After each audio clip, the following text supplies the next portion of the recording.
It started like any other Tuesday night. My wife, Camille, and I were sitting across from one another at our dining table in our Geneva apartment. The faint hum of traffic outside and the soft clink of silverware filling the otherwise quiet room. We'd been married for 10 years, and while our relationship had its fair share of highs and lows, I believed we were solid. But that night, something felt off. Camille seemed distant.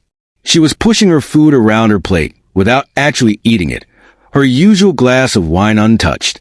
Normally, after a long day as a project manager for an international luxury brand, she would savor a glass or two. I thought little of it at first, chalking it up to the demands of her job. Then, suddenly, she put down her fork, folded her hands neatly in front of her, and looked me square in the eyes. "I need you to move out," she said, her voice steady, yet strangely devoid of any emotion. My fork froze halfway to my mouth. The bite of pasta I'd been chewing suddenly turned tasteless, and I stared at her, disbelieving. "What did you say?" I stammered, swallowing the food, convinced I must have misheard her. "It's time we go our separate ways," she continued, her tone eerily calm. "I've been seeing someone else, Gabriel. We're in love, and I want to build a future with him." A wave of disbelief and anger surged through me. The room seemed to close in as my chest tightened. "You're kidding, right? This is some kind of joke." "No, Lucas," she replied firmly, her eyes narrowing. "I've been unhappy for a long time. I've made up my mind. You can leave tomorrow. Gabriel is moving in once you're gone." I stared at her, my mind racing as the words she'd spoken echoed in my head. The absurdity of it all was almost too much to process. After a moment, I finally found my voice. "You know what? I'm not going anywhere, but if you're so eager to start your new life, I'd be happy to help you pack." Her face darkened, and she stood up abruptly. "If you're going to make this difficult, I'll call the police," she snapped. "Go ahead," I said calmly, despite the storm brewing inside me. "Let's see how that works out for you."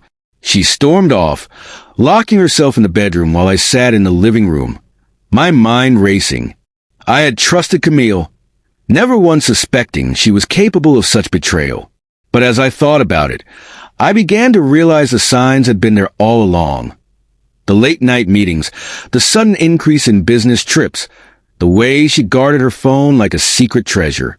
Unable to shake the feeling that something wasn't right, I decided to dig deeper. While Camille slept, I quietly accessed her laptop.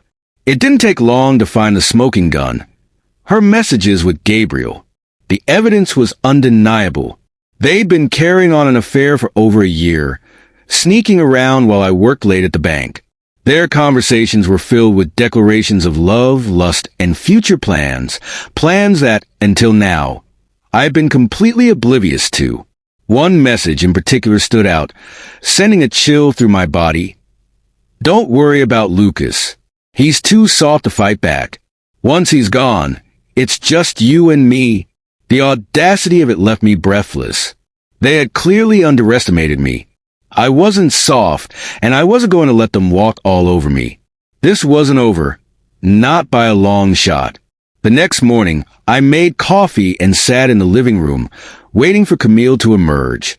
When she finally did, she looked at me with a mix of wariness and expectation, clearly bracing herself for a confrontation. But I remained calm, unruffled. "So," I said casually, "did you call the police yet?" Her eyes narrowed.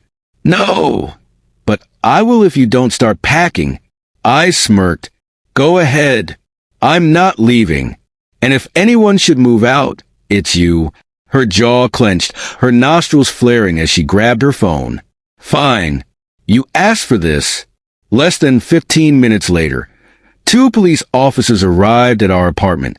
Camille greeted them with an air of indignation and faux distress, her voice trembling as she explained, "My husband refuses to leave.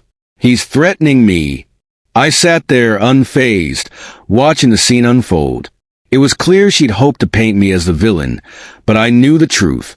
The game was just beginning, and I wasn't going to let her manipulate the situation any longer. This would be my showdown, a fight I was more than prepared for. I remained seated, my arms crossed firmly across my chest, unshaken by the absurdity unfolding before me.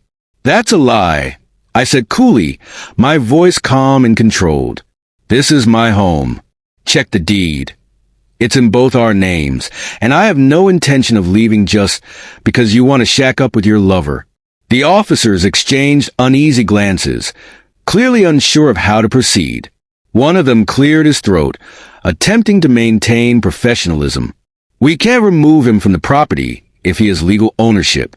This is a civil matter, not a criminal one," he said, his voice carrying a tinge of discomfort. Camille's face turned bright red with frustration. She opened her mouth to argue, but the officer cut her off. "If you feel unsafe, you're welcome to leave," he said, his tone soft but firm. "Otherwise, you'll need to resolve this through legal channels." As the officers turned to leave, I caught the flicker of frustration in Camille's eyes.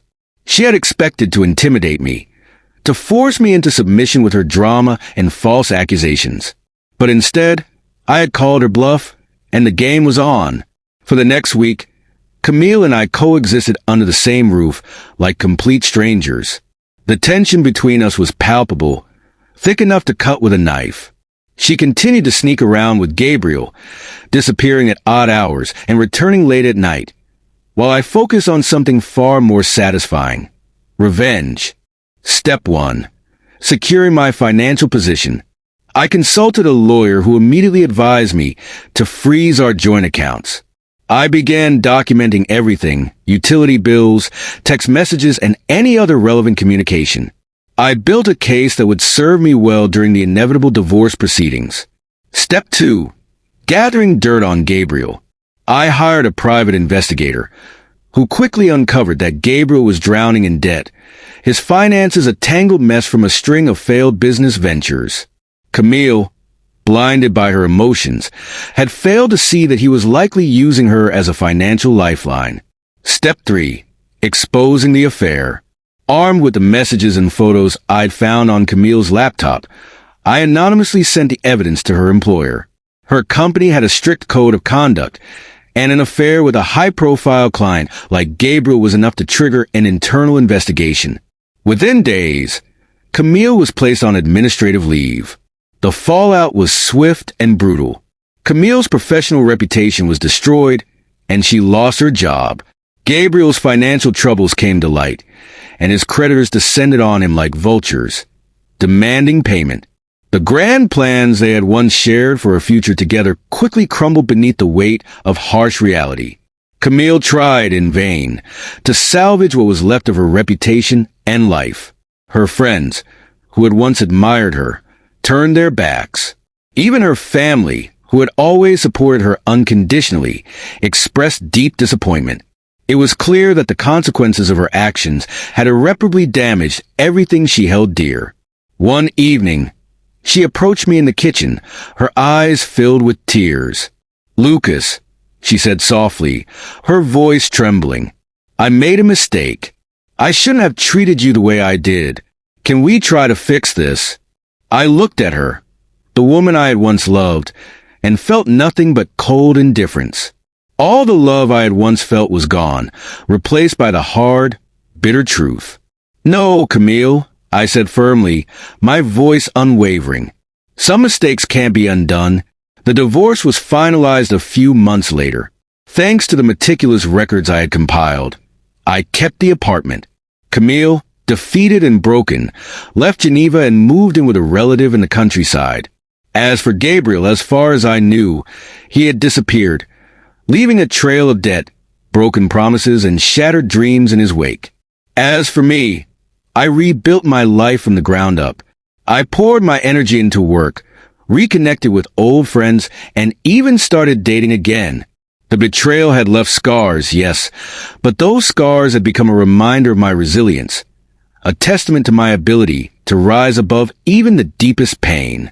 One evening, as I sat on the balcony of my apartment, the city lights twinkling in the distance, I reflected on everything that had happened.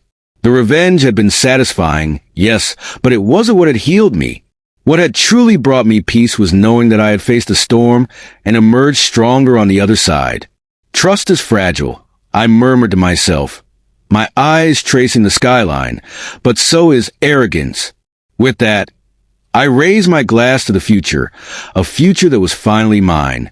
Thank you for being part of the story. If it moved you, please give the video a thumbs up and consider subscribing to Lauren's Story. I've noticed that many of you who enjoy these heartfelt journeys aren't subscribed yet. By subscribing, you're not just following a channel. You're becoming part of a community that values deep, meaningful storytelling. Let's continue exploring these incredible stories together. And don't forget to click the notification bell so you won't miss our next story.